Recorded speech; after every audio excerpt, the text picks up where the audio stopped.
Hey guys, welcome back. I'm Arlene. Today we're making pumpkin chocolate cheesecake and it's a fueling hack. Now, those of you that know me, I am not a fueling hack girl. I want all my condiments, all my healthy fats, and everything that I can add to my lean and green. However, the holidays are almost here and temptation is going to be there. I looked in the Live Right website and I found this little fueling hack dessert per se, and I thought it would be great just to have it as a plan B in case you have your lean and green meal and somebody pulls out the cheesecake and you don't have a plan B. And then you have this little guy here saying eat it, and then this one over here says do not.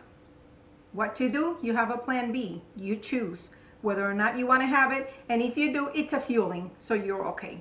As always, the recipe, the breakdown, and the measurements for the recipe, everything you need to know about any of my recipes are always in there. I always put the recipe in there, so check that out.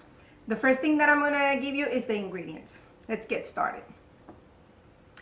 The first thing we need is non-fat, and it has to be non-fat, plain Greek yogurt. We need reduced fat cream cheese, and it has to be reduced fat. Now in the recipe calls for pumpkin puree. I don't know about this thing, I've never had this. But the recipe calls for it, and I'm gonna give it a try. What I did is at the grocery store, I looked at all the pumpkin purees and I checked my little label. You know, we've gotten really good at reading labels. And I checked the one that had the least carbohydrate. We're only gonna use a very tiny amount, but still, I wanna make sure that I use the least carbohydrate. So I found this one at my local Wegmans. We're gonna do some egg beaters or egg substitute, some vanilla extract, some pumpkin pie spice, and you find this at the regular spice rack, a Decadent Double chocolate brownie packet. I'm going to use 2 because I'm cooking for 2 as always, but you're going to do 1, or you're going to do, or if you want to follow the recipe to the exact, you're going to do 2. But remember, you're not going to be able to eat the 2 fuelings in one day because you'll go over your condiments and your healthy fat, I believe. Yeah, you'll go over your condiments and your healthy fat if you have 2 of these fuelings. So 1. We're going to do some Smart Balance or margarine and a little bit of water to mix our brownie. Okay, let's get started. Okay, the first thing we're going to do is I have some melted butter, and I am going to add my brownie packet to it. I'm going to do 1 at a time because I can't tell. Once I mix everything, I can't separate it into 2 accurately. We're going to add the brownie packet and the water. And we're going to combine this.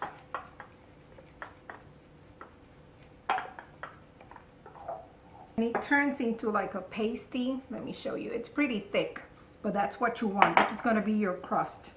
I have 2 little springform pans. I got this at Marshall's and I think I paid $2.99 each. You need something that you will be able to open and the top will fall. I don't think necessarily that you can turn it into a regular pan and then take it out. I don't think it'll come out. So I got my 2 little pans that I have sprayed with non-stick spray. I'm going to get my batter and put it in my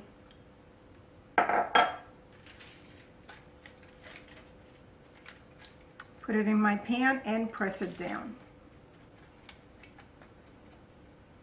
Make it as thin as possible and as even as possible. This is going to be your crust. Beautiful. Let me show you. See?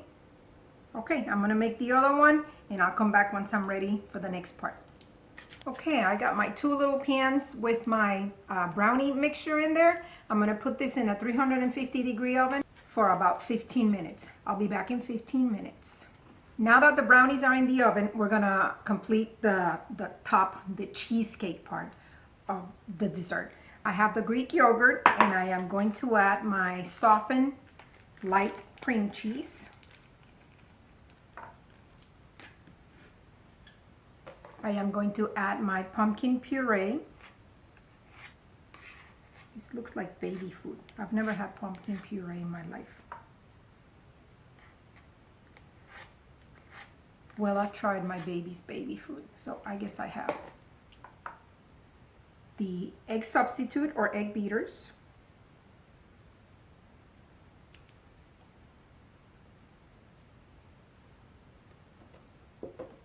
The vanilla extract. And the pumpkin pie spice. And we're gonna combine this really good. And then this is the part that calls also for that packet of stevia. I don't like the sugar substitute taste, and I really don't think it's gonna need it with all this.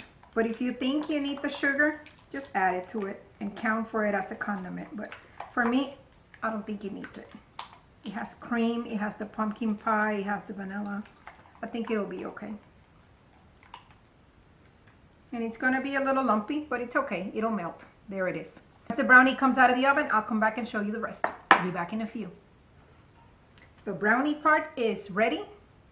I don't know if you can see it. And now I'm gonna lower the temperature to 300, okay? Then, very carefully, because this is hot, I have my mixture, and my mixture is for 2, as you know, but yours is gonna be for 1.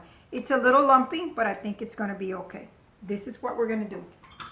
I have my ice cream scooper because I think I can measure approximately how much I can put into one.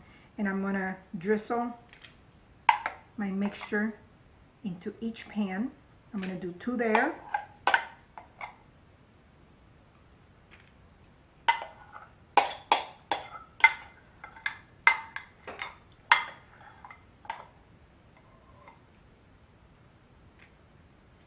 And now I'm gonna put my cheesecakes back in the oven for 30 to 40 minutes. Once you see that it's getting golden around the edges, that's when it's ready. Okay, I'm gonna put it in the oven and I'll be back in about 30 to 40 minutes. And they just came out of the oven. They've been there for 40 minutes. It took the whole 40 minutes for me to see that they were golden around the edges.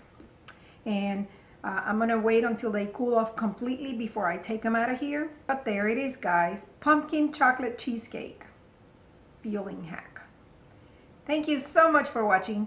Please subscribe if you haven't already, and I'll see you on my next video. Enjoy.